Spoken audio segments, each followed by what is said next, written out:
Bueno, bon dia, se sent, al fondo? Molt bon dia i benvinguts a la primera jornada intercomarcal d'investigadors de la Guerra Civil Espanyola.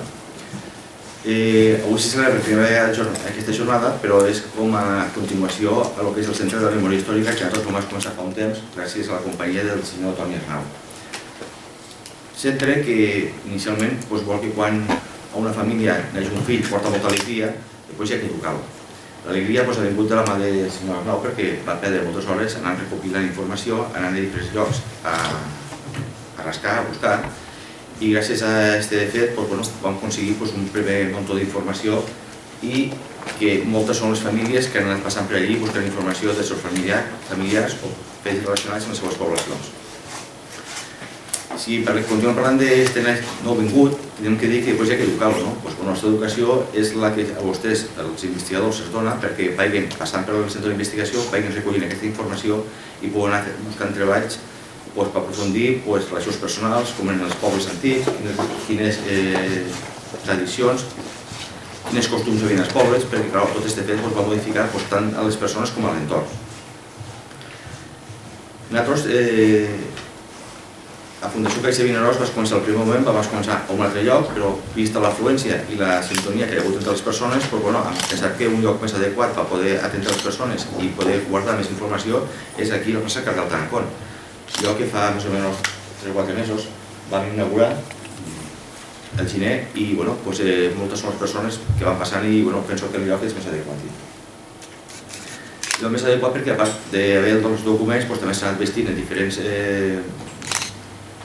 objectes, podem dir, relacionats amb la guerra, que també donen un contingut més realista del que va passar en aquell moment.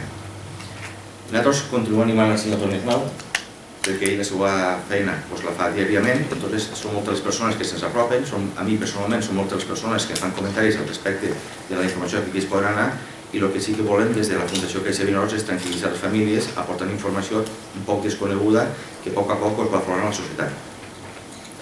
Continuem animant a, com he dit una altra vegada, que vagi a seguir les mides. Nosaltres hem fet un conveni de col·laboració en el Ministeri de Defensa per al qual se poden canviar informacions, tant que nosaltres podem tindre aquí, portar-les cap a Madrid, de Moixina, com de Madrid podem vindre cap aquí. Aquesta relació pensem que abastirà un poc més el contingut actual que tenim aquí a aquest espai. I res més, felicitar-los a tots els presents, esperem que la jornada d'avui sigui molt agradable i que el debat que avui se comença tingui moltes visions posteriors. Per tant, animar-los a continuar.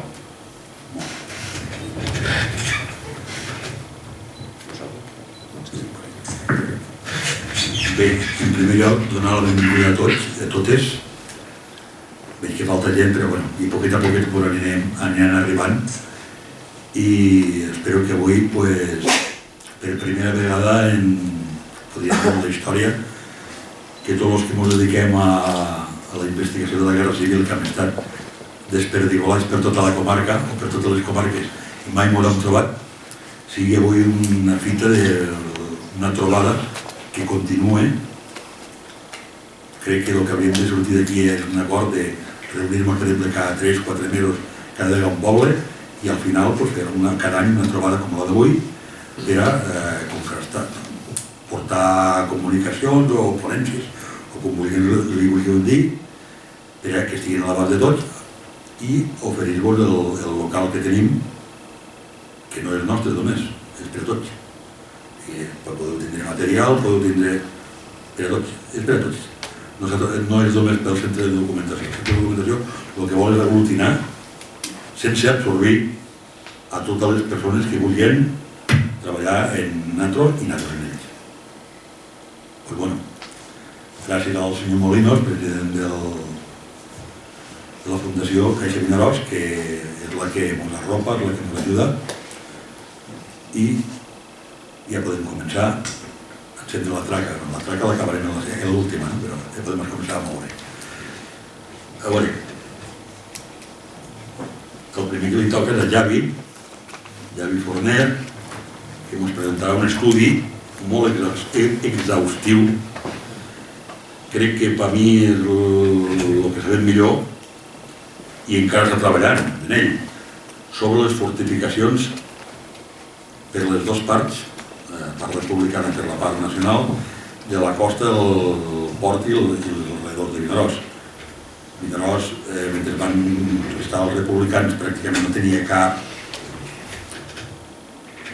defensa, però quan arriben els nacionals, a l'objecte de protegir el port i la comunicació en els trens i les carreteres, van blindar Vinaròs. Vinaròs estava completament blindat. Entonces això us ho explicarà ell millor, que ell és el que ho sap. Ja vi.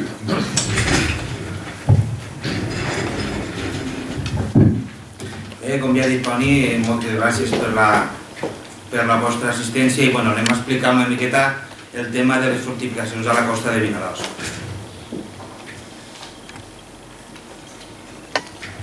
Bé, degut al moviment de material bèl·lic que comença a circular pel Mediterrani, tant per mar com per aire, el govern de la República decideix el 6 d'octubre de 1936 crear la unitat d'obres i fortificacions.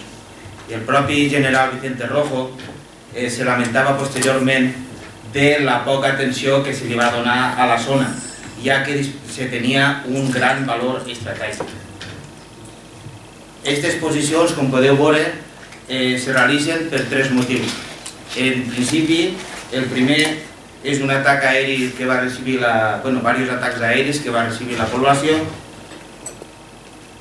atacs navals, aquí tenim un parell de vaixells que van ser els encarregats, aquí tenim a la banda dreta tenim el Canàries i a la banda esquerra l'Almirante Antequera. I després la més possiblement, diguéssim, la que més importància va tindre era la possibilitat d'un possible desembarc de tropes nacionals aquí a la zona.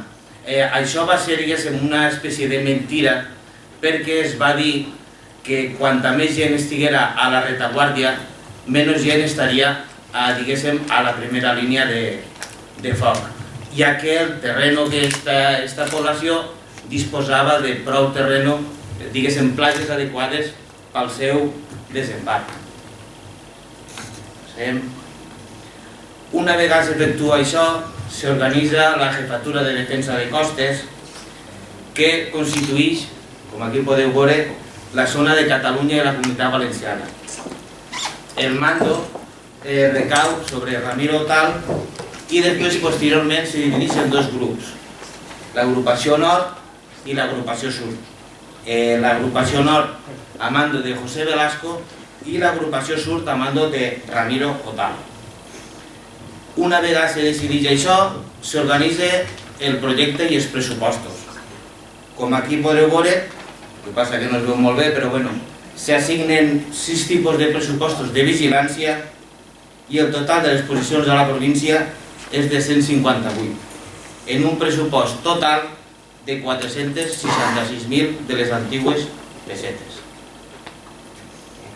Aquí també es pot veure, el que passa que no es veu molt bé, però perquè us fagués una idea, se determinen els preus, ja que un metro de cúbic sobre un preu de 69 en 27 pessetes, la fabricació de les espilleres eren 37 en 11 pessetes i si es tenia que portar l'hormigó de fora, el preu era de 76 en 50 pessetes. Una vegada aprovat este projecte de construcció, se li encarrega l'obra al batalló d'obres i fortificacions número 9. Este batalló era quintacolumnista, és a dir, que intentava retrasar en tot el possible la faena de construcció d'aquestes obres defensives. El consistori local de Vinaròs demana voluntaris del ram de la construcció de la UGT i la CNT entre 28 i 40 anys i el seu sou més o menys sobresolse sobre 10 pessetes ajuntant més la roba i el menjar.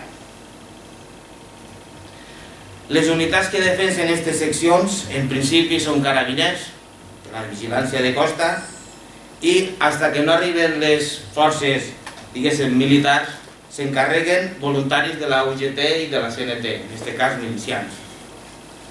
Una vegada, com podeu veure, arriba la 225 Brigada Mixta, que esta abarcava la línia de Santa Pola fins a Vinaròs.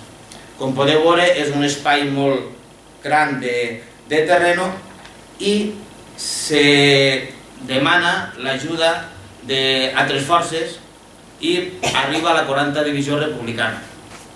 Esta divisió està poc temps perquè justament se forma i se'n va de cara cap al front de Teruel. Una vegada esta divisió se'n va, apareix la 151 Brigada d'Infanteria de Marina, esta procedent de Madrid, que està, diguéssim, fins a l'últim moment que hi arriben les tropes nacionals aquí a la zona. També cal destacar que la 115 Brigada Mixta, que es va formar aquí a Vinaròs, no va tindre res que veure en el tema de la vigilància, ja que aquesta unitat, com he dit, se va formar aquí, però el que es volia era que se formés ràpid per a sortir de cara cap al front. S'organitzen diversos destacaments, en aquest cas el destacament número 1 és el que correspon a aquesta secció, com veieu, agrupació nord, agrupació sud, i cada lloc, diguéssim, tenia el seu propi destacament. Se reforça, a part d'això, se reforça en un grup de defensa mòbil costera. Esta unitat s'ubica a la població de Torreblanca i disposava de 3 canons, de 3 seccions de 3 canons Krupp cada un, el qual se podia anar desplaçant segons les necessitats de cada motiu o per si de cas algun atac per poder arribar-se en tot moment. I el jefe de defensa mòbil era el capità de corbeta Horacio Pérez i Pérez. Aquí se pot veure totes les més o menys la plantilla que tenien aquestes unitats. Després, el govern republicà opta per la col·locació de diverses peces antiaèries en aquesta zona. A Vinaròs s'emplaça una peça antiaèria a la zona nord de la població, aproximadament entre el barranc del Triador i la cala del Pastoret. Les unitats que les componen, com podeu veure, és un sergent, un cabo i 7 artillers de segona. A part d'això, s'organitza uns punts d'observació per tindre més o menys controlat el moviment de tropes. Aquí podeu veure el campanar, podeu veure aquí baix diverses cases del poble que van servir com a puestos d'observació i la creu del Calvari de l'Ermita. Aquesta creu no se va utilitzar fins una vegada arribades nacionals, ja que la van utilitzar els soldats alemanys de la Legió Còndor.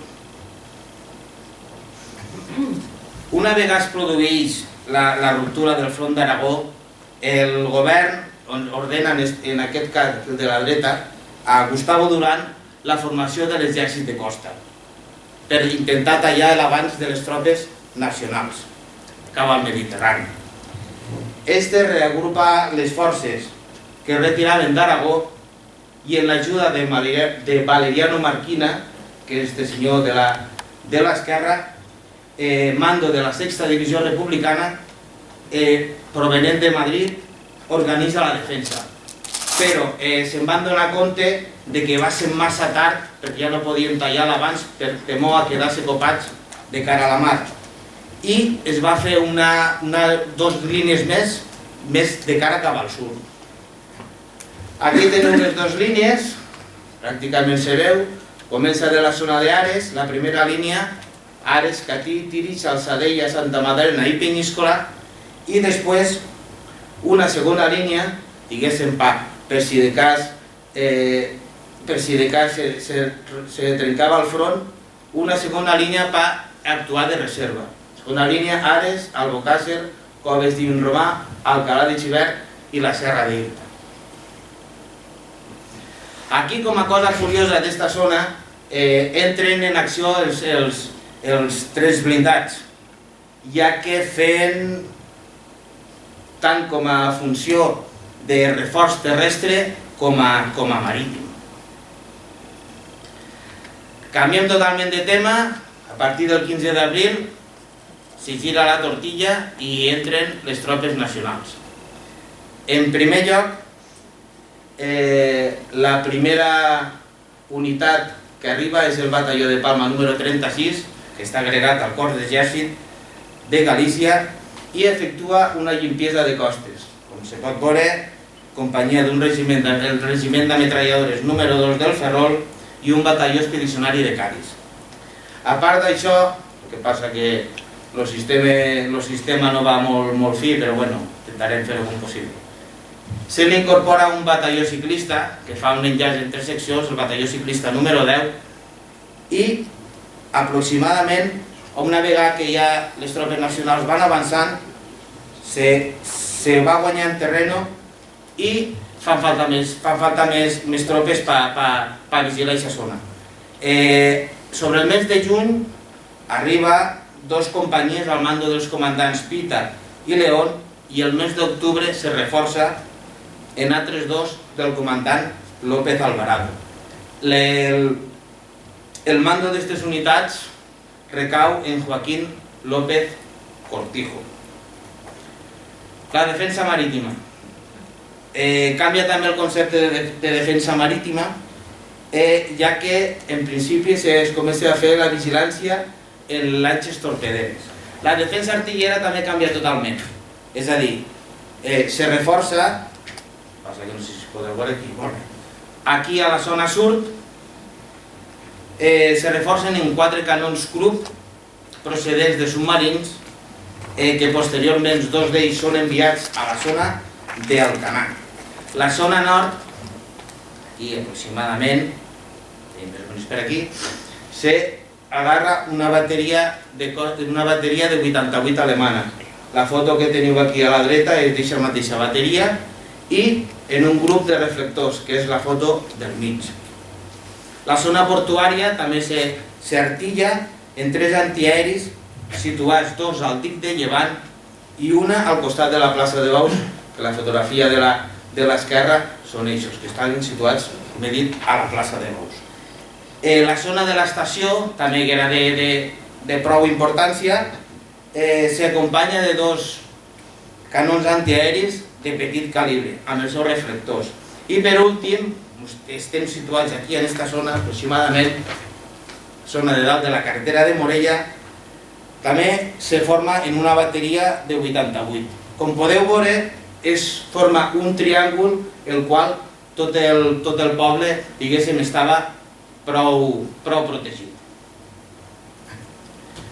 L'armament que tenien aquestes posicions normalment solia ser armes automàtiques de xicotet calibre, en aquest cas Hawkins, de Trayevo màxim, són les que més o menys més s'utilitzaven. En l'època hi havia uns puestos per a controlar la gent de carabiners a l'entrada i a la sortida. Mira, se m'ha ficat la mateixa foto, bueno, coses de la informàtica, aquí farem. Una situat a la zona nord i l'altra a la zona sud. Aquestes posicions, com he dit, eren de carabiners, eren utilitzats per a carabiners i no són considerades com a nius d'ametralladores, però se podien resguardar en cas d'un possible atac. I ara, més o menys, anem a veure una miqueta per damunt totes les posicions. En primer lloc tenim la posició Calapuntal. Esta està situada més a l'extrem sud, no està en molt bon estat de conservació, com podeu veure, i és l'única del seu tipus que es pot divisar una miqueta el teixat, ja que està mig derrumbada. Disposa de 2 troneres i, com se pot veure, conserva la porta d'entrada. La següent posició tenim la posició de la plaça de Baus, o platja del Clot. Pot ser que sigui de les més conegudes.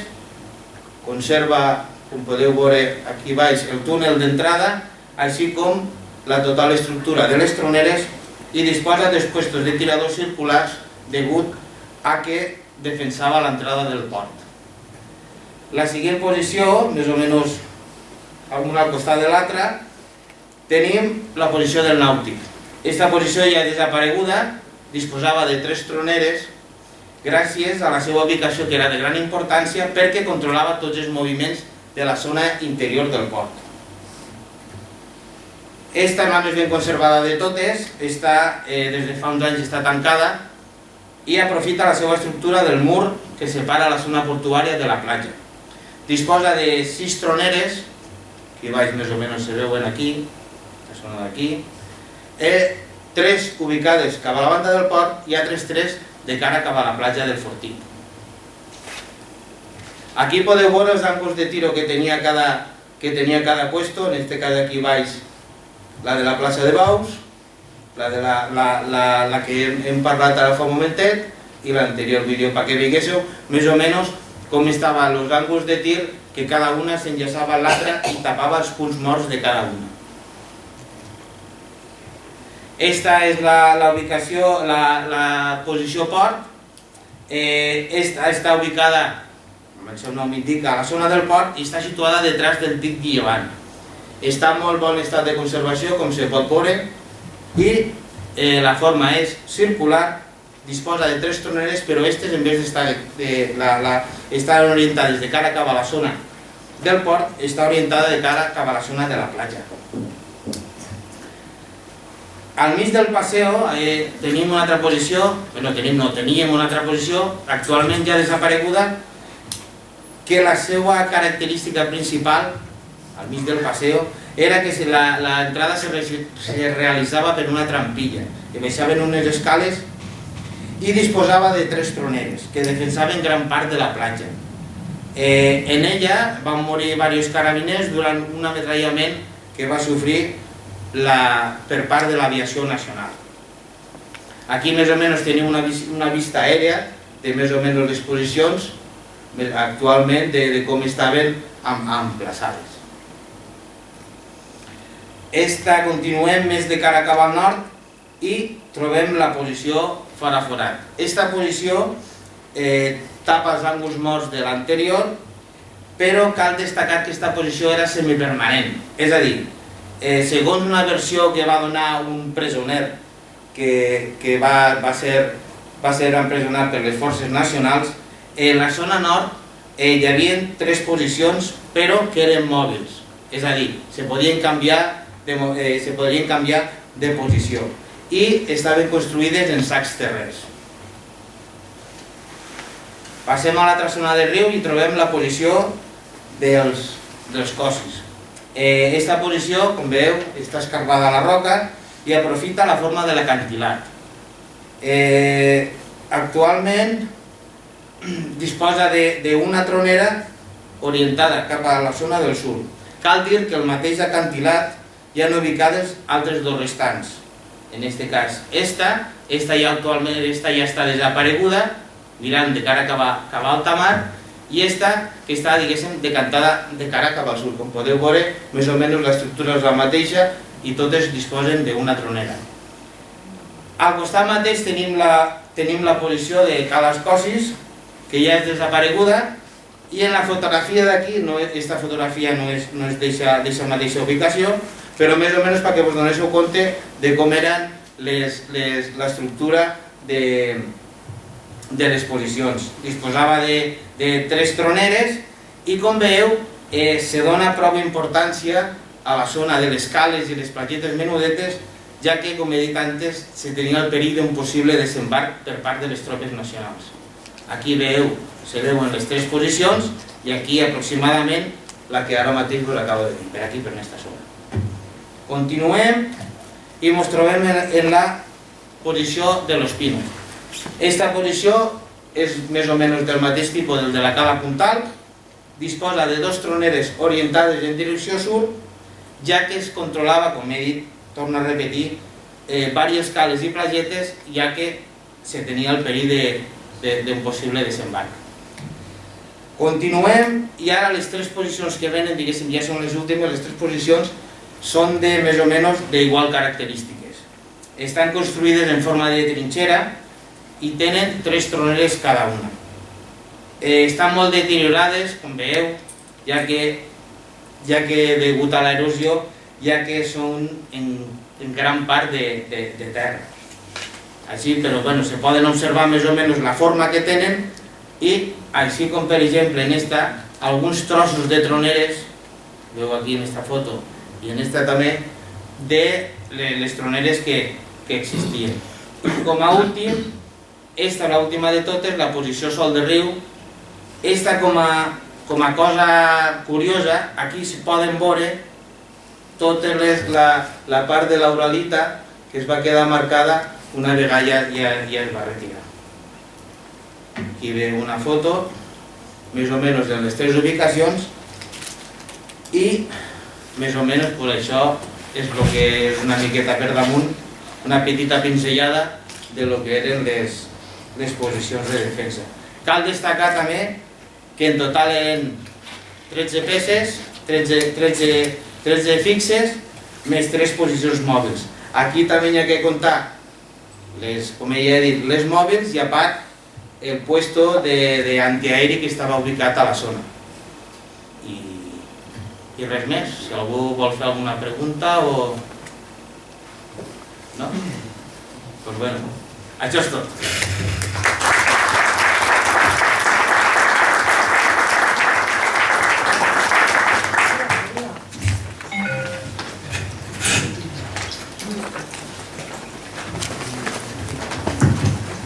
Bé, veureu que en poc temps s'ha de dir molta cosa i l'estudi de les fortificacions crec que és, que no ha acabat, un estudi molt exhaustiu i quan estigui acabat del tot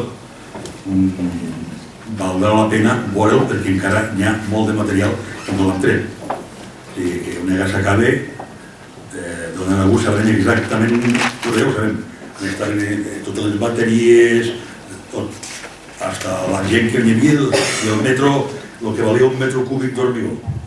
Bé, bueno, ara donem la benvinguda a un amic d'anys, Paco i Carte de Ullecona, conegut per la majoria i per tots, no sé com va, jo me quedo ell, veureu que el títol de la seva comunicació potser no li trobareu cap suc. El ser fumador li va costar la vida, tot això. Si molts ho diuen els paquets de tabaco. Però ell us explicarà ara el per què li va costar la vida a un home que potser no patia dels pulmons.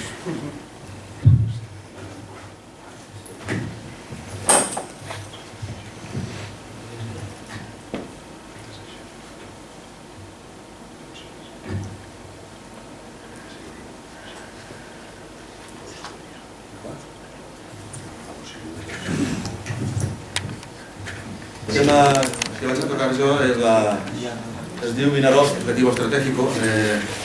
Què vol dir això exactament? Això vol dir que parlarem dels bombardejos aèris que va patir Vinaròs durant 1937 i sobretot ens centrarem en el primer trimestre de 1938 fins que les tropes franquistes entren aquí. Què vol dir realment un objectiu estratègic? Vol dir que Vinaròs va estar englobat dins de l'ofensiva estratègica que va fer l'aviació franquista, sobretot per tota la costa de Llevant, que podien dir des de Portbou fins pràcticament a Almeria. Vinaròs una sèrie de coses que ara veurem, podem ficar que va ser l'objectiu d'aquesta ofensiva estratègica de l'aviació. Per això tindrem que parlar una miqueta de què és realment un bombardeig estratègic. Farem unes petites definicions. La definició antiga, quan l'aviació estava en els seus començaments, era que l'aviació que atacava el front, les tropes enemigues, era aviació tàctica. I l'aviació que atacava objectius més enllà de aquella línia de front es considerava estratègic perquè no atacava, estava difús el seu objectiu. Bé, evidentment, aquesta definició canvia conforme els avanços tecnològics proporcionen a l'aviació unes capacitats bèl·liques i d'autonomia que permeten batre objectius molt més llunyans. Aleshores, ens podem quedar en què l'aviació estratègica, la que fa aquests bombardejos estratègics, tenim la definició, és la que realitza no en funció si ataca tropes o no, és la finalitat d'aquest bombardeig. L'objectiu no és la tropa enemiga, l'enemic, sinó la seva capacitat de sostindre un esforç bèl·lic. Això va lligat, evidentment, al concepte de guerra total que naix a partir de la Primera Guerra Mundial. La guerra ja no és una cosa de tropes de dos països, sinó és dues nacions senceres completament en tots els seus recursos complets. Això és el que va passar aquí a Espanya. Realment se va partir pel mig d'Espanya i les dues parts van volcar-se completament a l'esforç bèl·lic. Bé, una de les coses que també s'ha sentit molt, és certa, és un tòpic, és el que Espanya va ser durant la Guerra Civil un banc de proves, efectivament. Especialment, dic aquí, a Alemanya, perquè la seva Luftwaffe era una arma molt jove encara i estava en complet desenvolupament, a més completament accelerat. Hay que pensar que la Luftwaffe ve aquí en un material que es pot dir obsolet sense cap problema. D'acord? Però en canvi, en 1938 ja té un material quasi de primera línia, en 39 per supost. Però sobretot una cosa molt important que s'ha parlat molt poc és que realment a la Guerra Civil el que es prova realment no és tant el material, efectivament, això és cert, sinó les noves teories sobre com s'ha de conduir una guerra, perquè l'arma aèria realment és la primera vegada a la història de l'aviació que l'arma aèria és definitiva és a la Guerra Civil Espanyola. Podem dir també el conflicte de Manxúria i tot això a Xina, l'any 37, però bueno, diguem que podíem considerar-ho així. I és una cosa que realment s'ha parlat molt poc, se salta, no? El món de l'aviació se salta de la Primera Guerra Mundial a la Segona, perquè realment a la Guerra Civil Espanyola és on se prova l'aviació de bombardeig, on se fan missions estratègiques, no sé, una cosa, una miqueta, per mi és una mica sort. Bé, llavors, què pinta Vinaròs en tot això? Per què consideren que Vinaròs va ser un objectiu estratègic? Té una sèrie de coses. Una és les infraestructures, evidentment, té ferrocarril, té un port i té una carretera que va València a Barcelona. Això pràcticament ja és un objectiu. Més tard o més prompte, aquí tenia que caure bombes. Així de tristesa. I una cosa molt interessant és la seva ubicació geogràfica. Era un tipus d'aviació que va atacar aquí, que va ser la S-88 de la Legión Cóndor, Palma de Mallorca i Vinaròs pràcticament estan en la línia recta. De fet, jo tinc, bueno, no ho he vist escrit, diguem, per una primera persona, però sí que m'ho han contat que una de les referències que tenen és el Delta de l'Ebre i les estribacions del Montsià, perquè es fan els atacs nocturns, per qual l'orientació és una mica complicada, però clar, despeguen, veuen en seguida Columbretes, Delta, ja saben que poden anar al nord o al sud, a batre tots els objectius. I per uns factors també fan que Vinaròs sigui un objectiu és estos que fica en segon punt. El propi desenvolupament del conflicte. Hi ha una conferència a Nyon, en aquesta data que fica ahí, en la qual s'acorda que l'abastiment que feien en vaixells al govern republicà, tant d'aliments com de material bèl·lic, estava sent sotmès a uns atacs en aigües internacionals, sobretot perquè Mallorca era seua, ahí tenien, dominaven el Mediterrani, literalment. Aleshores hi ha molts incidents, sobretot en submarins, i es fa aquesta conferència, en la qual s'acorda que es creen uns rumbos, unes derrotes, en la qual els barcos, diguem, que abastixen a la República, aniran, portaven un observador del comitè d'intervenció i tal, però sobretot van escortats. Se diuen que ja n'hi ha prou. I van escortats per barcos anglesos, francesos. Què passa? Això se'ls ha acabat la possibilitat de detindre'ls o d'enfonsar-los en alta mar. El comandant bombardeig embarcant republicà s'hi va escoltar per un destructor britànic. Ja obrirà foc i crearà un incident internacional. Aleshores, què passa? Això és un punt molt important. Provoca que l'aviació de sobte ja no pugui atacar els barcos en alta mar, es té que atacar els ports. Ja es considera que ja estan dins d'aigua republicana. Allí, diguem, ja estan legitimats a ser atacats. I per supost, quan l'ofensiva d'Aragó es desplega, a partir del 9 de març, evidentment Vinaròs passa a ser el punt culminant d'aquesta ofensiva, simplement. Que això és la seva importància. Quan un investiga coses d'aquestes, el primer que troba és, evidentment, la premsa. Simplement ho he portat, no és que sigui molt de fiar la premsa de l'època, que pensava que estava passat per la censura, però per fer una petita observació, que la premsa republicana, els partes de guerra que diuen llavors, sol ser prou fiable, almenys o parcialment fiable. De la franquista ni parlem. Normalment, si un vol investigar fets basant-se en la informació franquista de les partes de guerra d'ells, es portarà una sorpresa. He marcat aquí dos casilletes, perquè coincideixen els datos de la DECA, la Defensa contra Aeronaus. Aleshores vol dir que la informació, la font que subministrava la informació uns i els altres és la mateixa. És un fet curiós. Bé, seguim. No hem de pressa, no. Bé, això són els bombardejos que jo he trobat sobre Vinaròs. Com podeu veure, són més dels que en principi podria suposar. Els blavets estan marcats perquè són... Perdó, començaré a explicar-ho. M'he basat en el fons de la Defensa contra Aeronaus, que és la més completa que he pogut jo trobar sobre el tema. Hi ha uns que he pogut trobar per altres fonts, són els que estan marcats en aquest color blau. Com podem veure, ens podem fixar que hi ha com a dos grups d'atacs, uns a l'any 37, allà dalt, i després ja estem ja pràcticament, ens plantem com que diu al gener, i en seguida ja al març i abril, evidentment que és quan l'ofensiva d'Aragó es fica en marxa. Aquests atacs són els que considero jo estratègics, això també és una espècie de selecció que he fet jo, per tant pot ser discutible. Perquè sobretot els dies últims, 14 i 15, com podem veure, ja no hi ha pràcticament informació dels atacs, perquè evidentment ja no hi ha ningú per contar aquí les coses, estan tots fugint, i són atacs ja lligats a un avanç directe de tropes, els podríem considerar tàctics. D'estos, ens ficarem com a interès, podríem tocar un que considero molt interessant, perquè hi ha imatges, és este del dia 9, els diurns, evidentment, els nocturns, no hi ha fotografies, no hi ha imatges. Si podeu veure també, una ullada molt ràpida, podeu veure que hi ha molts atacs nocturns. Molt bé, bé per els AS-88, els hidroavions, els Zapatones famós, o bé pel 25 grup de bombardeig nocturn de l'aviació de la Generalitat. Aquí, bueno, em van dir que per aquí no se molera, no? Per cert, no? Sí, se molera el Merlino. Molt bé. Quins són els avions que participen en els atacs? A comptes de fer una exposició de detalls tècnics, he preferit fer una taula així comparativa, més senzilla d'entendre. Podem veure, el que són els Savoyers són italians, i els Henkels són els alemans. El Savoia 81 és el del grup 25, de bombardeig nocturn, el Savoia 79 estava integrat dins de l'octavo Stormo de bombardeo veloce que tenen de Balears. Tant uns com els altres, almenys en aquesta època, estan tripulats, els que participen aquí, per tripulacions italianes i alemanes. És el més important. Bé, quin tipus d'atac fan? Bàsicament, com estem tractant estratègic, és estratègic, l'Henkel 59, com podem veure, també fico que fa atacs marítims, fins que per la conferència aquesta tenim que ja regular i només tocar el tema este. I el que està marcat en blavet són les contraposicions, perquè el Savoia 81 era un bombardeig dels anys 30, bo a la seva època, però diguem que estava ja, com fica a baix, els avanços els estaven deixant darrere. Llavors, entre els dos extrems, el Savoia 79, que era el seu últim model, un bombarder molt bo per l'època que va sortir, el millor possiblement, i l'any 59, curiosament, un avió dissenyat als anys 20, Trasto, però, degut al seu empleo en accions nocturns i molt arriscades, és un avió tremendament efectiu, costa d'assumir unes pèrdues molt baixes. Aleshores, vaig a lo blau, que és el més ràpid de tocar. El Savoia 79 és un bombarder que ataca en una passada.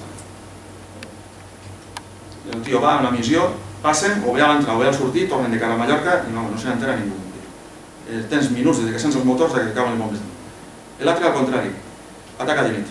De dia seria un plan facilíssim. Estem parlant d'un avió que no arriba a 200 per hora. I enorme, 20 i tants metres d'alt. O sigui, la gran xixarra.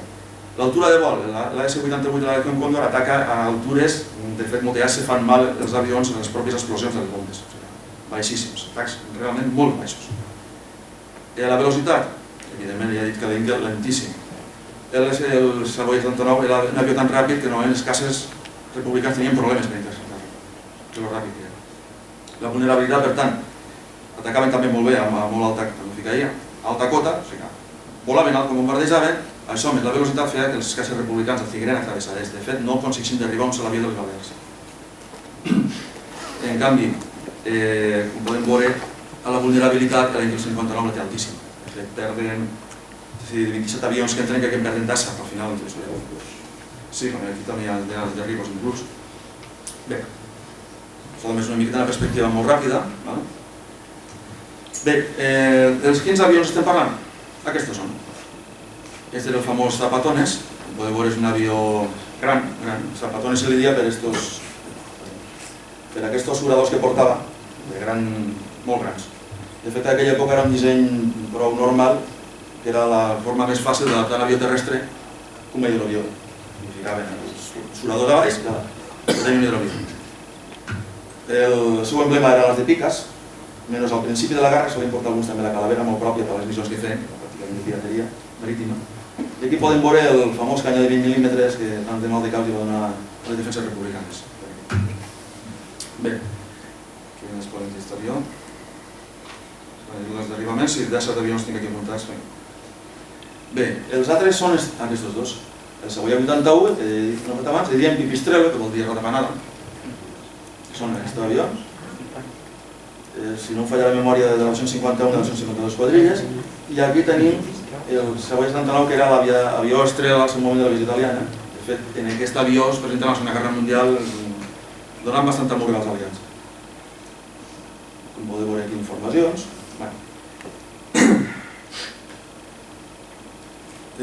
Estos estaven agrupats al 25 grup de bombardeig nocturn i estos formaven el Tau Stormo format per dos grups. Això era l'equivalent que ja avui dia es podria nombrar una ala aèrea.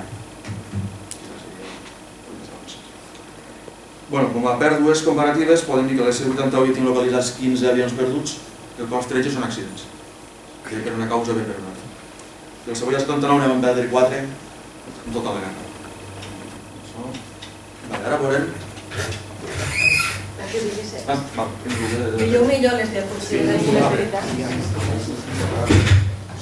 Ara veurem així un vídeo.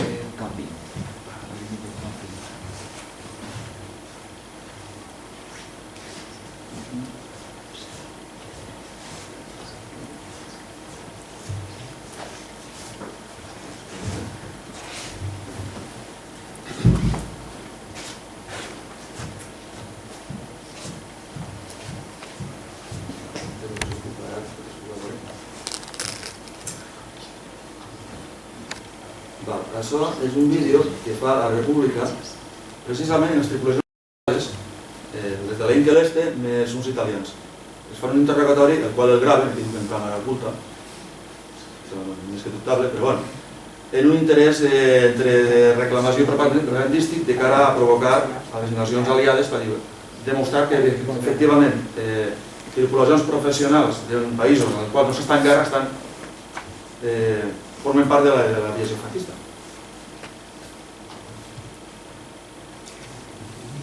El primer que surt d'aquestes imatges veureu que és un vaixell, el primer que veu enorme forat que li ha fet la bomba. A l'entrada del vaixell està cremat.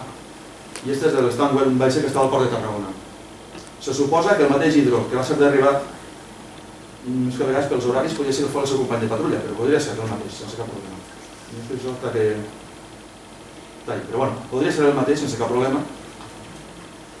Un atac que costa, crec que són 2 morts i un mort al final l'observador del comitè d'intervenció, o sigui, 3 morts i 8 ferits o alguna cosa. I aquelles fotografies que hem vist abans, resulta que estan filmades també. Aquí tenim a una finca, està tot cremat, només queda la seva estructura metàl·lica, pràcticament.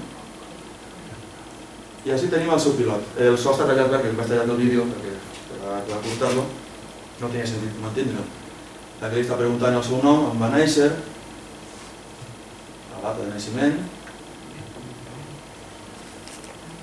a quina ciutat, que és Hamburgo.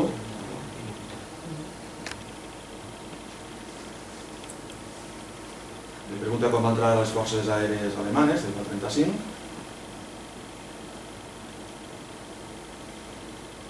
Li pregunta quin és el seu rang a l'exèrcit, que és tinent, lieutenant. I aquí li pregunta, és interessant, quina màquina està volant, o sigui, quin aparat vola, i reconeix que és un Heinkel 51. I li pregunta com si és un hidroavió. És un vídeo curiós perquè està relacionat amb el que estem parlant en un succés de Vinaròs.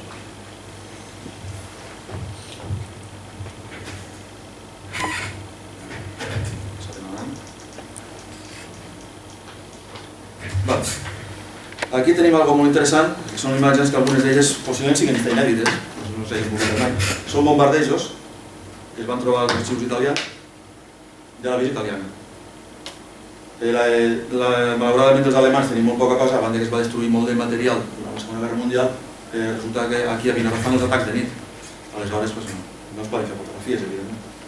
Aleshores les fotografies dels bombardejos que tenim de Vinaròs són de l'aviació italiana. Bé, ahí tenim del dia 19 de març, ahí fica 28 grups de bombardeo veloce a les 8:10 del matí, en bona visibilitat, quota, vol dir l'alçada a la qual estàvem volant, 3.500. Bon dia a tothom. Això em penso que ha de córrer tot sol, si vol. En primer lloc vaig a presentar-me, per als que no em coneixeu, soc Paco Itarte, soc d'Ulldecona i soc membre del Centre d'Estudis d'Ulldecona. No soc professional de la història, ni vist d'investigació, ni docència, ni de res que s'hi assembli. Sí que he de dir-vos que soc gran apassionat de la temàtica, igual que Toni, que m'ha costat, sobre la Guerra Civil Espanyola, la Segona República, l'exili i els primers anys del franquisme. Ja fa anys que aquests temes m'apassionen i omplin hores d'oci i ara que si m'ho diu prompte encara omplirem més d'hores d'aquest tema. Ho deixarem per una rosa a totes. Un cop feta la primera presentació, en segon lloc vull agrair la cordial invitació que va fer-me fa uns mesos l'amic i promotor, Toni Arnau, que és l'ànima mater d'aquesta primera jornada i amb qui compartim fa anys les mateixes aficions i motivacions. Volia fer extensiu, com no, el meu agraïment al Centre de Documentació de la Guerra Civil Espanyola i la Fundació Caixa Vinaròs, que és l'entitat que fa possible que avui poguéssim estar tots nosaltres aquí. Gràcies, Fundació Caixa Vinaròs, i gràcies, Caixa. No ho allargarem més, ja que el temps va just. No voldria excedir-me i entrem ara mateix al tema. Este treball que exposem aquí és el text que va servir de base per a un article sobre el cos humà i els sumaríssims del franquisme referit a Ulldecona que va ser publicat el 15 de febrer de l'any passat al Diari de Tarragona. Se titulava Los 100 consejos de guerra del franquismo i allí va ser on Toni va veure això del fumador i va tenir la feliç idea de dir el fumador. Abans que res anem a veure el cos humà que va portar la guerra a Ulldecona. Fer un recompte no vol dir passar comptes. Ulldecona, com molts de pobles de la comarca, van tindre un cos humà molt car, molt car. L'Ulldecona del 1936 comptava amb 6.084 habitants, als que s'hi van afegir durant la guerra més de 420 refugiats. Amb l'esclat de la Guerra Civil s'havia produït una allau de violència impetuosa que la població es va endur a 24 víctimes mortals de les anomenades dretes. Representa un 3,95 per 1.000 dels habitants. Van ser les víctimes de la rereguarda republicana. Essencialment eren religiosos, persones amb càrrecs polítics locals poc significatius durant la dictadura, militants de la Lliga Catalana i gent de missa. Ningú podia sospitar que aquella violència es manifestés de la forma que ho va fer. Això explica que moltes víctimes que poguessin preveure la possibilitat de ser objecte d'una represàlia no intentessin d'escapar. L'acarnissament més fort amb els d'Ulldecona va tenir lloc la nit del 2 al 3 d'octubre del 36, que mentre se traslladaven a 22 ulleconencs des de Tortosa als barcos presó Cabo Cullera i Río Segre ancorats al port de Tarragona, 12 veïns sí que van poder arribar al destí, però els altres restants 10 van ser assassinats a la carretera prop del cementeri del Perelló.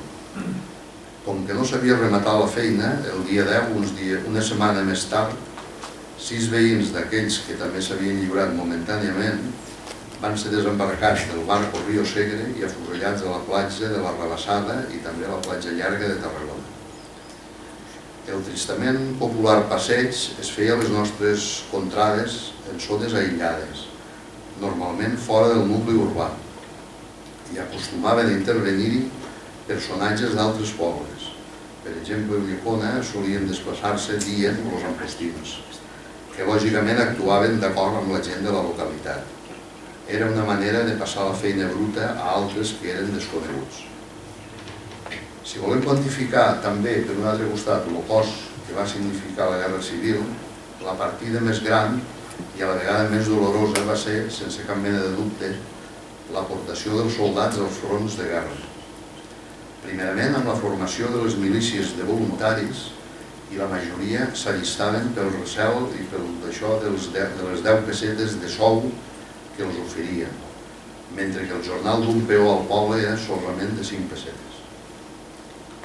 Després de la incorporació de lleves dels soldats al front, els grups de milicians també a la localitat se van reclutar al local de l'Orfeó Montsià i estos generalment se van incorporar la majoria al batalló de voluntaris Castelló número 1, actuant sobretot al front de Madrid.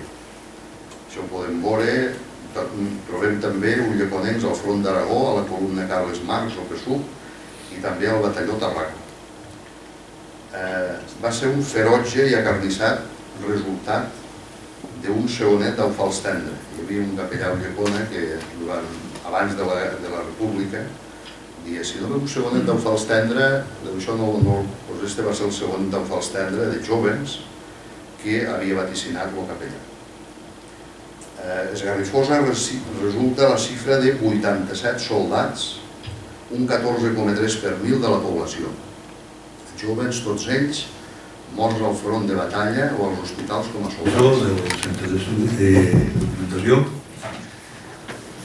una comunicació que algú ha perdut la raó, ens demostra que per la documentació de vegades pareixia que la gent en aquella època s'havien tornat un poquet locos i feien coses incongruents i molt rares.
Buenos días. Bueno, Tony, gracias por contar conmigo y a todos los que estáis aquí. Bueno, Tony ahora me ha dicho algo como yo creo que a lo mejor dirían algunas personas que se vieron en una situación comprometida, que es no lo hagas muy largo. Así que le voy a obedecer, no lo voy a hacer muy largo, pero sí que tengo que hacer algo que es muy importante. Entonces necesito vuestra colaboración. Voy a hacer una foto. A ver, juntaros un poco. Sí. El mentón. Esto es... Sí. Sobre todo aquel lo voy a sacar bastante claro. Muy bien, ya os tengo aquí. Que sepáis que, bueno, esto en el año 36, pues estas fotografías os hacen un día, vale, salió bien, salió mal, llega el año a lo mejor 39-40 y estáis sometidos a un consejo de guerra por salir aquí. O sea, estabais en una reunión sospechosa, un poco chunga, escuchando a gente que hablaba de cositas y se os ve al lado de otros que han hecho un par de cosas que no estaban muy bien. O sea que, bueno, estas cosas cotidianas son las que yo voy a hablar hoy.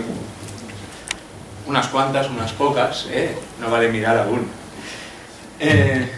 Porque, bueno, realmente cuando uno se adentra en estas cosas de la guerra civil. A mí no me gusta del todo hablar de la guerra civil como la guerra civil, porque realmente uno estudia, quizá, no sé, voy a decir ahora una burrada, pero la década de los años 30 en España, por ejemplo. Entonces, sí, ¿qué pasó? Que hubo una guerra civil. Desde este punto de vista, me gusta verlo también porque, bueno, hablamos de objetos, hablamos de personas y hablamos sobre todo de cosas muy cotidianas, como puede ser que te hicieran una foto o que de repente, pues que, como vemos aquí, pues tuvieras un vehículo. Dice que aquí no vemos nada. Bueno, yo os lo explico. Vamos a ver. He cogido este documento que es del archivo de Benicarló, donde un vecino, ahora os lo leeré para que lo podáis ver bien, donde resulta que un vecino, después de mantener durante un mogollón de tiempo su camión escondido, pues va y se lo quitan. Entonces primero lo leo y luego, si queréis, porque supongo que ahí no se ve muy bien, luego si queréis pues lo comentamos un poco mejor.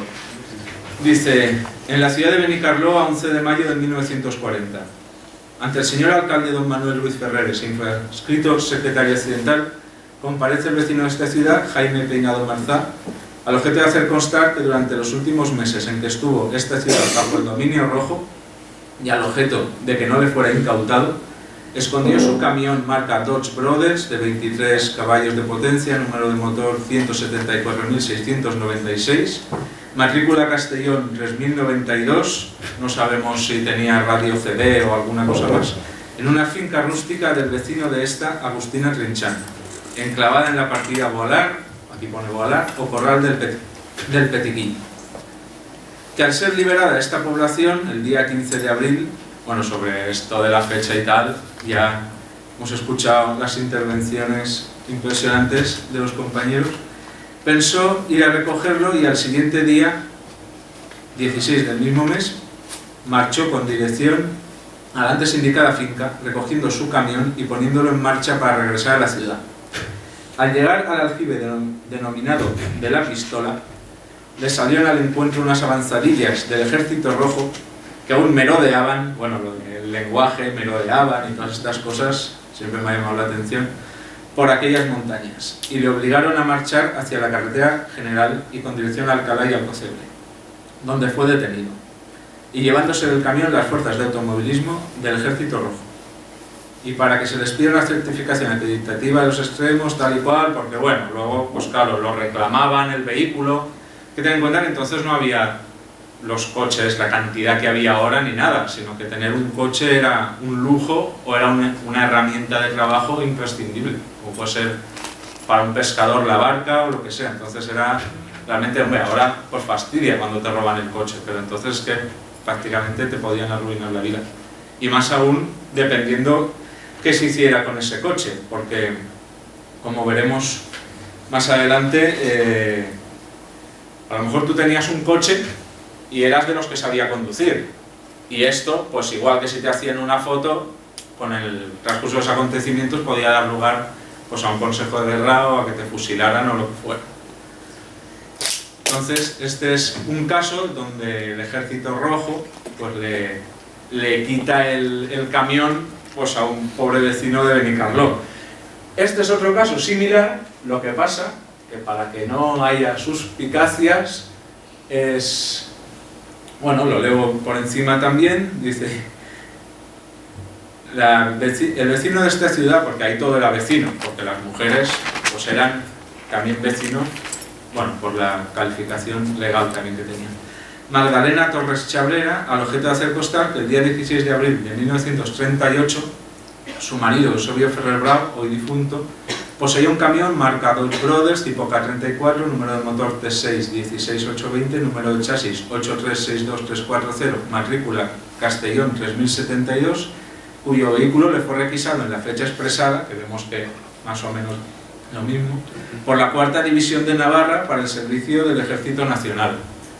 Digamos que todas estas cosas eran las que sucedían a la gente de a pie, mientras, pues, quizá en una escala mayor, pues pasaban todos los acontecimientos que también nos han contado antes de tropas que venían, tropas que iban y de repente pues a lo mejor aquellos que iban en un camión pues resulta que eran los que luego conquistaban tal o cual trinchera o lo que fuera. Bueno, esto es que lo vendo, si a algunos les interesa. Esto es, bueno, el modelo más o menos del que están hablando para que nos podamos imaginar pues que realmente no era moco de pavo para un avanzadilla o lo que fuera el pillar un trasto de estos. Bueno, hablando de objetos que nos pueden traer un problema, el caso de los vehículos, pues bueno, vale, tengo un coche, me lo quitan. Este es un problema más gordo. Entonces aquí voy a leer unos apuntes que tengo para explicaros el caso también triste que le sucedió a otro vecino de Benicarló. Dice, el 22 de agosto de 1938, la Policía Militar de Vanguardia registró el domicilio de Agustín Roca Climent, que era un labrador de 48 años.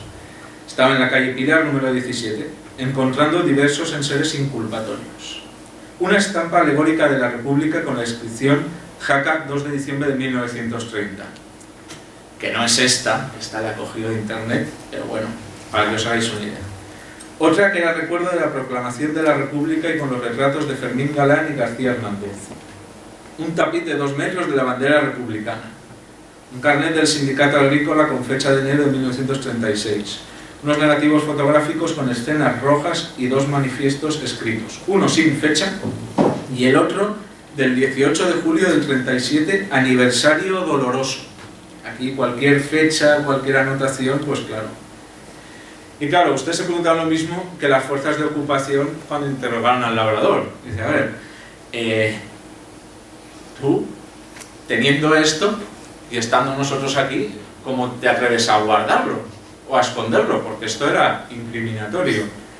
Y bueno, lo que contestó el hombre, según pues la documentación, dice que fue por dejadez, por estar demasiado ocupado en los trabajos agrarios de su cenia, donde pasaba la mayor parte del tiempo en la partida San Adorlí.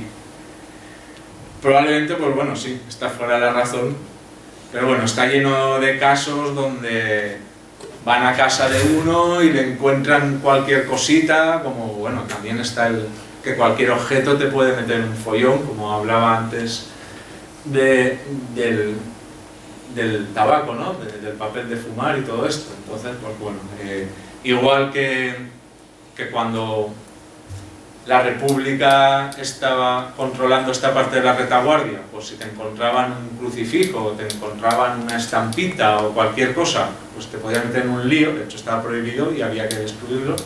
Pues claro, cuando entraron los nacionales, pues era lo mismo, pero a la inversa. Así que digamos que, como en el anterior caso de los camiones, realmente yo no sé, no veo, no era una cuestión de unos o de otros, ¿vale? Bueno, esto es un documento que he querido traer, completamente inédito a más no poder, a no ser que ahora alguien me venga y me diga, no, yo tengo una camiseta con esto. Digo, vale.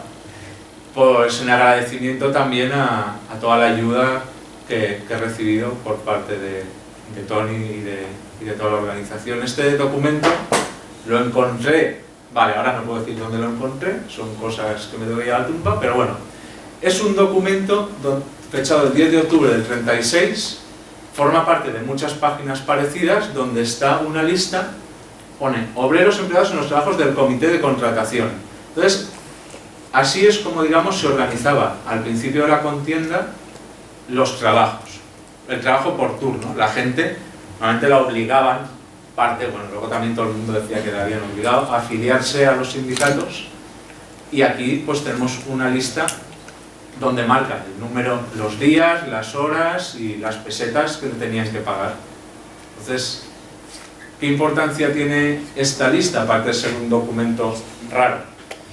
Pues la importancia que tiene es que tú podías aparecer en esta lista y si de repente, pues, el día que a ti te tocaba vigilar un sitio de paso con una escopeta, pues vale, a ti te ha tocado ir, o te tocaba ir al campo o lo que sea, pues a lo mejor no pasaba nada.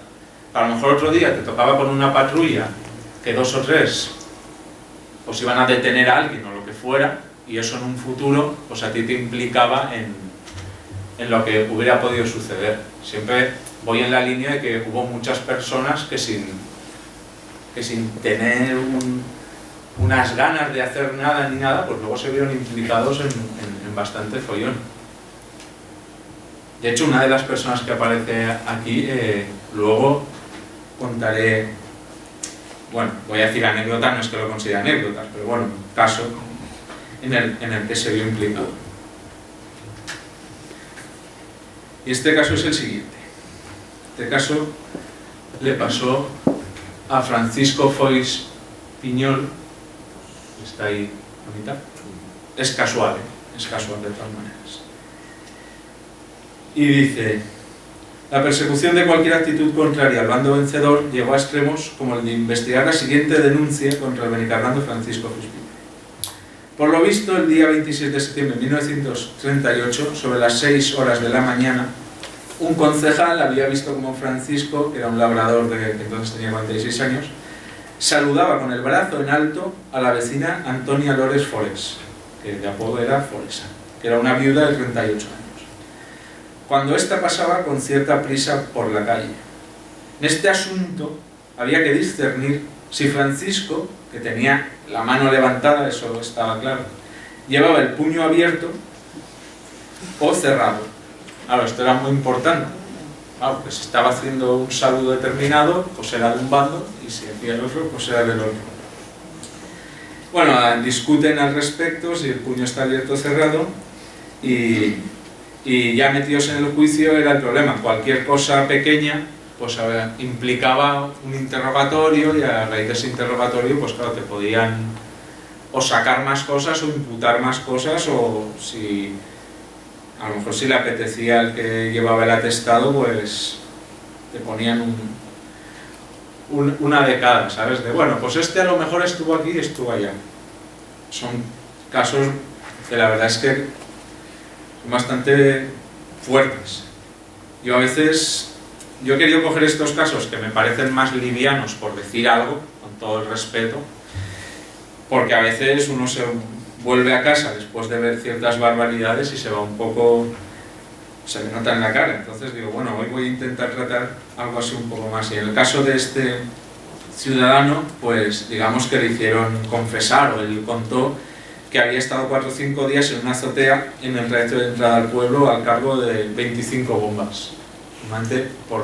Sí que es verdad que se documentan varios testimonios de gente que en la calle mayor de Benicarló, que por ahí entraban con los coches, pues en las azoteas y esperaban pues con explosivos o lo que fuera por si pasaba alguien. Eran también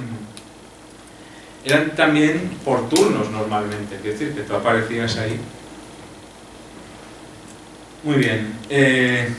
Como todo tipo de expresión en favor o en contra, depende de quién estaba o quién no estaba, pues he querido recoger este documento, que también no es tan extraño porque no deja de ser un comunicado del gobernador civil, pero también es inédito en lo que llega a mi conocimiento, en el que el gobernador civil de Castellón pues contesta a las Juventudes Socialistas Unificadas de Benicarló, que se ve pues que tienen la intención de recaudar fondos, pero bueno, que no es lo más recomendable de la manera que ellos quieren hacerlo, en cuanto pues es criterio del gobierno no autorizar ninguna clase de manifestación hasta que no desaparezcan las circunstancias actuales.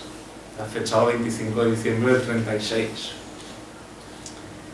Entonces, bueno, era una forma que tenía el gobierno de la República pues también de intentar evitar que los ánimos se caldearan. Bueno, esto es un bando del alcalde de Benicarló, que dice: mañana sábado, y con motivo de celebrarse solemnes funerales por eterno descanso de los mártires de la ciudad, tendrán lugar a las 11 horas. Bueno, por supuesto estamos hablando ya del Benicarló franquista. Desde las 10 deberán permanecer cerrados todos los establecimientos públicos, cesando totalmente el trabajo, el cual no se reanudará hasta después de los santos oficios debiendo ostentar las fachadas de todas las casas de la ciudad y durante todo el día colgaduras con crespones negros en señal de luto general. Es también otra forma de dirigir, ¿no?, a la ciudadanía. O sea, así es como te tienes que manifestar, así no. Tampoco es una cosa que me suene muy rara a día de hoy. Y bueno, esto es un recorte de prensa que también es, pues bueno, muy similar, ¿no?, donde se describe, bueno, hubo un hecho, de los hechos más lamentables que ocurrieron, pues asesinaron a mucha gente de Benicarló y pasada, pues una vez ya Benicarló estaba ocupado y todo esto, pues llevaron los féretros porque habían sido asesinados fuera y bueno, los llevaron a Benicarló para enterrar y estuvieron expuestos en el Colegio de La Salle, y ahí pues describe cómo fue aquel momento, o las manifestaciones también.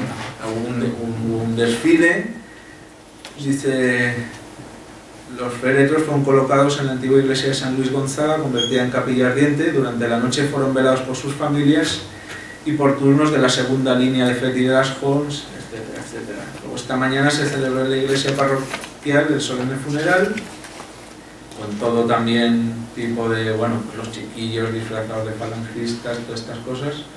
Y por la tarde pues tuvo el entierro de los mártires y, como vemos, pues bueno, además de la banda municipal, los féretros iban envueltos con la bandera nacional, después la banda de música de la Cuarta Brigada de Navarra y un solemne responso, y lo mismo. Durante todo el día la población paralizar totalmente sus actividades en señal de duelo y todas las casas permanecieron encadenadas con colgaduras enlutadas.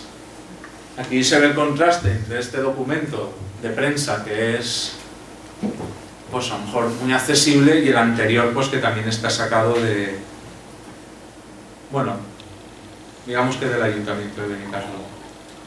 En este contexto, donde pues están enterrando a gente que ha sido asesinada por el otro bando, y todo esto, resulta que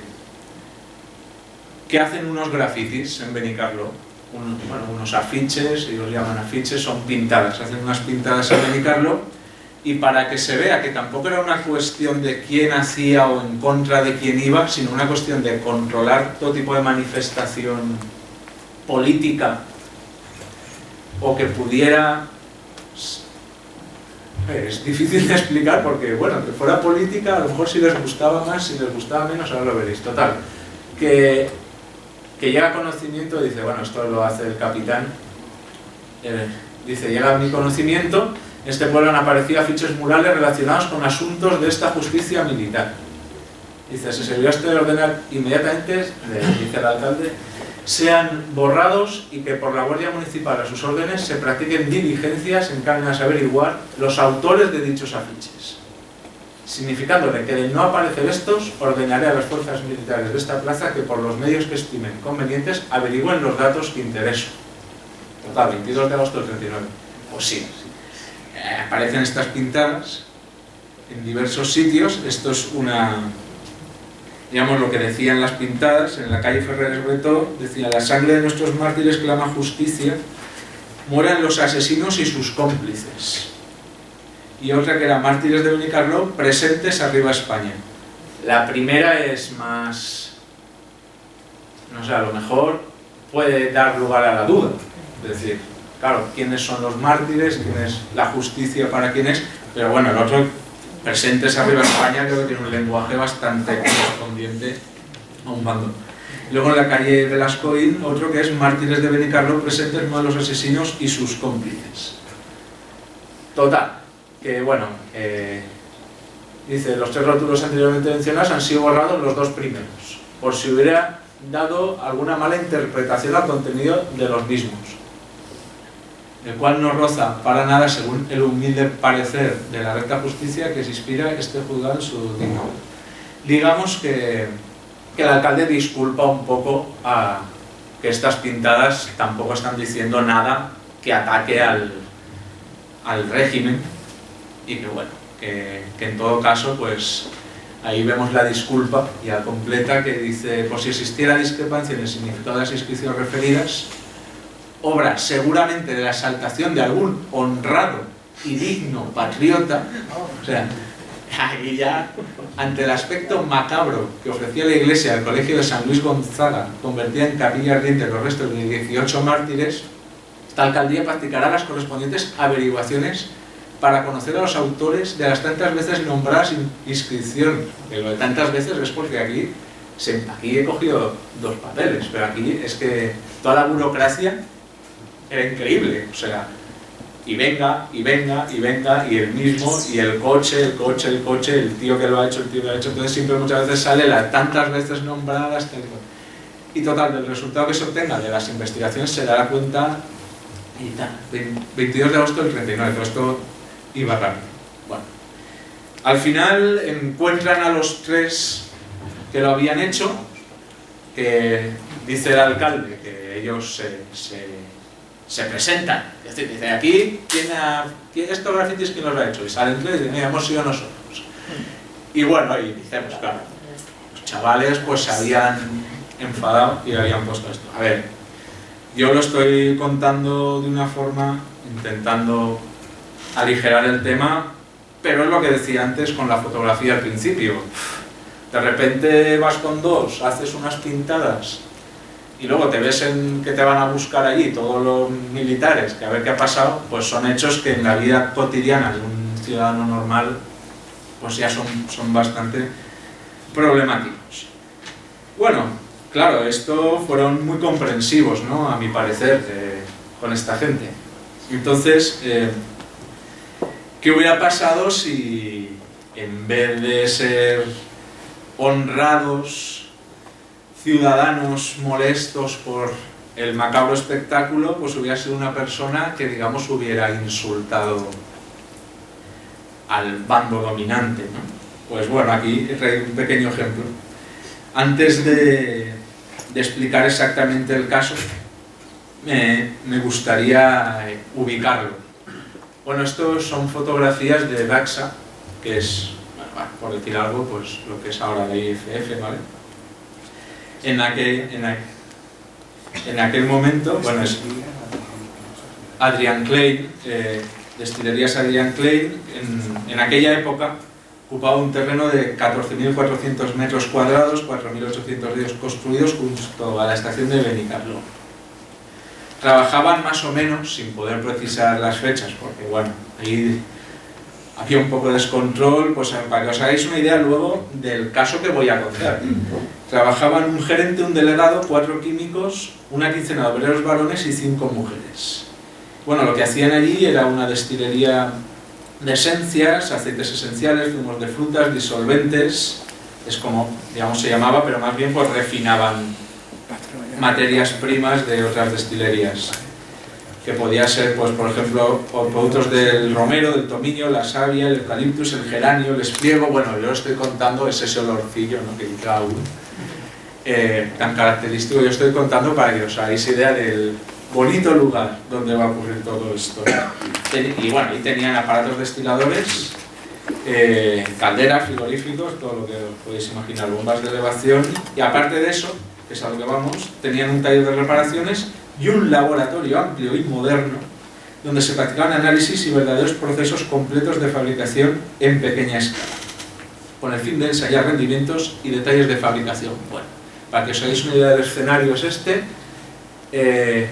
Esto más o menos, para que luego cuando os cuente el tema tengáis la imagen de algunos de los cachivaches que había por allí. Y esto es una factura que le he puesto porque abajo a la derecha, arriba, eso se ve que eran los laboratorios, la casita esa que se ve ahí, ¿vale? La imagen, bueno, se ve la fábrica y abajo pues eso era el laboratorio. Pues bueno, resulta que en el laboratorio había pues se presenta un día Joaquín, que es un jornalero de 35 años de Benicarló que trabajaba allí, y bueno, lo conocían como Gasparet, porque bueno, su padre se llama Gaspar, me lo llamaré Gasparet ahora.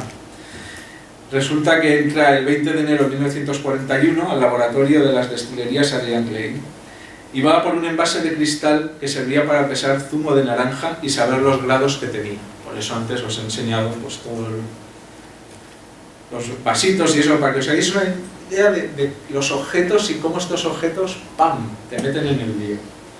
Allí se encontraron trabajando los químicos don Leopoldo Ferrer Soler, que era de Amposta, entonces tenía unos 27 años, y don Egon Jelinek Mor, 36 años, que era de Viena y que luego pues, ha sido bastante conocida en interno. Gasparet se ve que era bastante hablador y no se le ocurre otra cosa que explicarles una broma, bueno, él considera que era una broma, que había oído días antes en el bar. Y que resulta lo siguiente, que tú coges la palabra franco, que es una palabra que ahora mismo es inocente o no. Franco. Y entonces tú coges las letras de la palabra franco y las lees al revés, digamos, con cada letra. Y entonces eso quiere decir: obreros catalanes nunca acatarán el régimen fascista. Vamos, y a mí, como chiste, bueno, la verdad es que después de ver chistes de la época, que luego Tony nos hablará del sentido del humor, entonces, pues, para entonces no era mal chiste. Quiero decir, ahora mismo dice, ¡guau! Club de la comedia total. Pero bueno, obreros catalanes nunca acatarán el régimen fascista, dice. Y el tío, pues, llega allí al laboratorio y dice, oye, mira, os voy a explicar una cosa que vivo en el bar. Y se lo escribe ahí y se lo explica. Muy bien. Escribir esta frase, aunque fuera para mostrar por distensión la mencionada ocurrencia, resultaba un delito de propaganda contra la Nueva España. Total, alguien se chivó, pero allí solo había dos, y 2 días después fue reducido a prisión. Le supuso al operario un juicio por adhesión a la rebelión, en el cual el fiscal primero pide 30 años de reclusión mayor. Finalmente lo sentencian a 6 años y 1 día. Afortunadamente, ya os adelanto que salió en libertad condicional el día 2 de junio del 41. Lo que hablábamos antes, a ti te montaban un follón por una cosa que a lo mejor tampoco era lo más grave que había pasado en el mundo, pero que, claro, luego te interrogaban y te investigaban y de ahí aprovechaban ya que te habían cogido. Y este resulta que dice que usted era amigo de los marxistas y de toda esta gente. Dice, hombre, ¿yo por qué? Dice, ¿no es verdad que un día en el bar, en el Café Yuc concretamente, a usted le pegaron un tiro en la pierna? Dice, pues sí. Dice, bueno, pues... ¿y este tiro quién se lo pegó? Dice, bueno, este tiro se le escapó a una pistola a uno que era de allí, y cuando explica quién era, pues era un ferroviario que estaba en el comité, tal, o sea, ya lo que decíamos antes. ¿Usted qué hacía allí con esta persona? Dice, bueno, pues este tiro... si usted estaba allí y el tío estaba jugando con la pistola y se le escapó un tiro y le pegó un tiro en la pierna, eso quiere decir que usted era amigo de él. Y con lo cual, también. Y dice, ¿y cómo es que usted era amigo?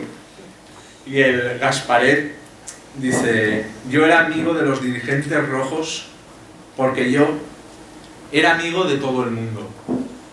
Me parece, yo no podía haber pensado una respuesta mejor, sinceramente. Entonces, bueno, esta factura la he puesto, pues aparte para el laboratorio, porque para que veáis que la factura que recibió el amigo Gasparet de las destilerías Adrián Klein también fue tremenda.